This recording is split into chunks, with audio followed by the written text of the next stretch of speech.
Ir paskutinis, beveik paskutinis, taip pat aš irgi norėsiu pasisakyti, Povilas Mačiulis. Povilas Mačiulis, Vieningo Kauno frakcija. Iš tikrųjų, norėčiau sureaguoti į pozicijoje esančių miesto tarybos narių tam tikrus komentarus. Ir vėlgi visuomeninės organizacijos Vieningas Kaunas pasiūlymai išskirtinai šiais metais buvo visi atmesti.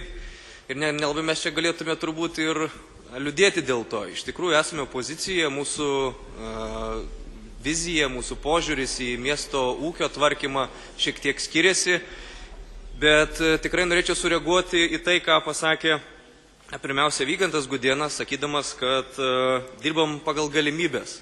Tai aš grįžtu prie to pačio. Švietimui pagal jų poreikį 20 milijonų nuėmam, savivaldybės administracijai išlaikyti 10 milijonų pridedam. Ar iš tikrųjų tai yra tos galimybės ir ar galėsime tada šitą pasakymą, kad dirbam pagal galimybės, mokytojam, kai nebeturėsime iš ko mokėti algų, pasakyti, gerbimi mokytojai, dirbam pagal galimybės, sutilpkime į 11 mėnesių atlyginimą. O meras visus mus, kurie bandome oponuoti šitam pateiktam projektui, bando raminti, sakydamas, kad kantrybės viskas bus gerai. Tai ar tikrai ne tik prieš 4 metus, prieš 3 metus buvusios savivaldos rinkimuose, bet jau dešimtmečius apie Laisvės alėjos rekonstrukciją, apie daugiabučių kiemų sutvarkymą, visos kitos problemos, kurias siūlėme spręsti ne kažkada ateityje, o dabar.